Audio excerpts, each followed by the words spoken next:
have the latest on Hurricane Florence now. More than 1 million people in 3 states have been told to evacuate as it pushes closer to land. The storm is continuing to grow as it picks up strength from the warm waters in the Atlantic. From right here in Connecticut to Texas and Florida, first responders around the country are making their way to that region. Hopefully the folks there in the East Coast are going to get out of harm's way, and then hopefully the first responders will have less to do.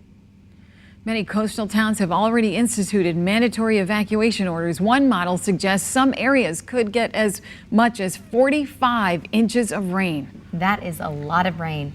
Now, the storm is expected to make landfall late tomorrow night or early Friday morning. Channel 3's Eva Zamaris joins us live now from Bradley International Airport, where students and vacationers in South Carolina have been returning to Connecticut. Good morning, Eva. Well, good morning to you, Nicole. Eyewitness News has spoken with several people who were trying to get back here before Florence hits. Now, take a look at these boards. You can see that there are several flights leaving from Bradley to Charlotte this morning. There's also an arriving flight from Charlotte a little later on this morning.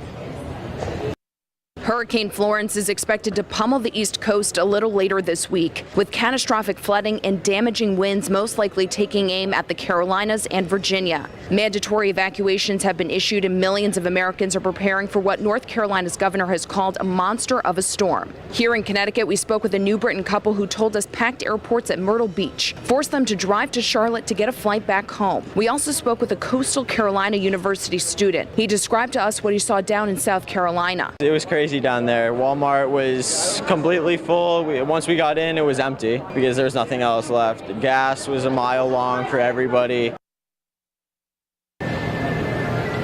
The good news is these flights are on time today. We are going to be keeping a close eye on flights in the coming days. Now, we are continuing to track Florence, so stay with us not only on air but also on our Channel 3 app for the very latest on this storm. Live at Bradley this morning, I'm Eva Zamaris, Channel 3 Eyewitness News. Eva, thanks so much. Be sure to keep it here on Channel 3 Eyewitness News for the very latest on Hurricane Florence, and keep the Channel 3 app handy. You can track the storm in real time, and we'll let you know if anything changes in the forecast. Now, coming up on CBS this morning, we're going to take a closer look at the Outer Banks, where forecasters say there could be a 15-foot storm surge.